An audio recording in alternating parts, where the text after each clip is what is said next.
Chapter 5, Southern Sudan, 2008. There was a big lake 3 days' walk from Naya's village. Every year, when the rain stopped and the pond near the village dried up, Naya's family moved from their home to a camp near the big lake. Naya's family did not live by the lake all year round because of the fighting. Her tribe, the Nuer, often fought with the rival Dinka tribe over the land surrounding the lake. Men and boys were hurt and even killed when the two groups clashed. So Naya and the rest of her village lived at the lake only during the 5 months of the dry season, when both tribes were so busy struggling for survival that the fighting occurred far less often. Like the pond back home, the lake was dried up, but because it was much bigger than the pond, the clay of the lake bed still held water. Naya's job at the lake camp was the same as at home, to fetch water. With her hands, she would dig a hole in the damp clay of the lake bed. She kept digging, scooping out handfuls of clay until the hole was as deep as her arm was long. The clay got wetter as she dug, until, at last, water began to seep into the bottom of the hole. The water that filled the hole was filthy, more mud than liquid. It seeped in so slowly that it took a long time to collect even a few gourds full. Naya would crouch by the hole, waiting for water, here, for hours at a time, and every day for 5 long months, until the rains came and she and her family could return home. Southern Sudan, 1985. Salva's eye was swollen shut. Buska's forearms were lumpy and raw. A friend of Buska had a fat lip. They all looked as though they had been in a terrible fistfight, but their injuries weren't bruises, they were bee stings. A fire had been started under the tree to smoke the bees out of the hive and make them sleepy. But as Buska and the other Jericho men were removing the hive from the tree, the bees woke up and were not at all happy to discover that their home was being taken away. They expressed their unhappiness very clearly by buzzing, swarming, stinging a lot. It was worth it, Salva thought as he touched his eye gingerly. His belly was a rounded lump stuffed full of honey and beeswax. Nothing had ever tasted so good as those pieces of honeycomb dripping with rich, luscious gold sweetness. Along with everyone else in the group, he had eaten as much as he could hold, and then a little more. All around him, people were licking their fingers in great satisfaction, except for one Dinka man who had been stung on his tongue. It was swollen so badly that he could not close his mouth.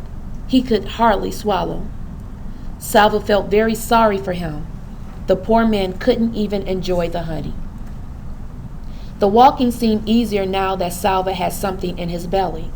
He had managed to save one last piece of honeycomb and had wrapped it carefully in a leaf. By the end of the next day, all the honey was gone, but Salva kept the beeswax in his mouth and chewed it for the memory of sweetness. The group got a little bigger with each passing day. More people joined them, people who had been walking alone or in little clusters of 2 or 3. Salva made it a habit to survey the whole group every morning and evening, searching for his family, but they were never among the newcomers.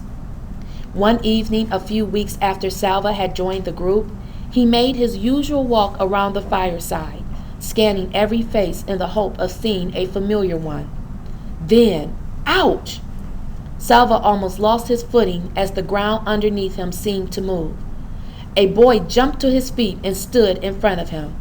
"Hey, that was my hand you stepped on." The boy spoke Dinka, but with a different accent, which meant that he was not from the area around Salva's village. Salva took a step back. "Sorry, are you hurt?" The boy opened and closed his hand a few times, then shrugged.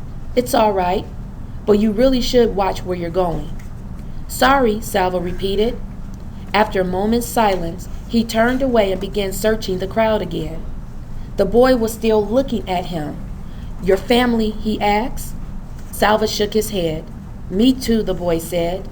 He sighed and Salva heard that sigh all the way to his heart. Their eyes met. I'm Salva. I'm Mario. It was good to make a friend. Mario was the same age as Salva. They were almost the same height. When they walked side by side, their strides were exactly the same length. And the next morning, they began walking together. Do you know where we're going? Salva asked. Mario tilted his head up and put his hand on his brow to shade his eyes from the rising sun. East, he said wisely. We are walking into the morning sun. Salva rolled his eyes. I know we're going east, he said. Anyone could tell that. But where in the east? Mario thought for a moment. Ethiopia, he said. East of Sudan is Ethiopia. Salva stopped walking. Ethiopia? That is another country. We can't walk all the way there.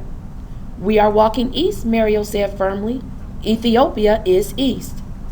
I can't go to another country, Salva thought. If I do, my family would never find me. Mario put his arm around Salva's shoulders. He seemed to know what Salva was thinking, for he said, It doesn't matter. Don't you know that if we keep walking east, we'll go all the way around the world and come right back to Sudan? That's when we'll find our families. Salva had to laugh. They were both laughing as they started walking again, arm in arm, their strides matching perfectly. More than a month had passed since Salva had run from his school into the bush.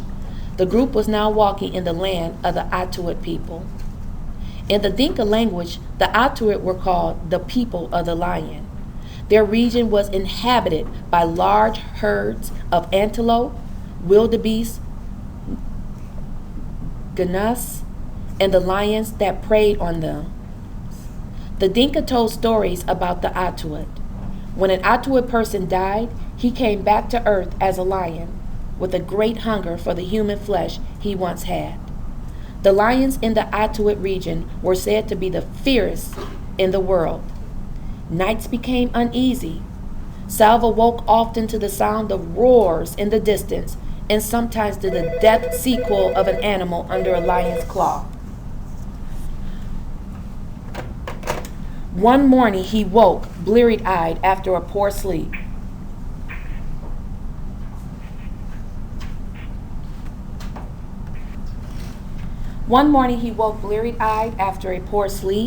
He rubbed his eyes, nose, and stumbled after Mario as they began walking yet again. Salva? It was not Mario who had spoken. The voice had come from behind them. Salva turned. His mouth fell open in amazement, but he could not speak. Salva!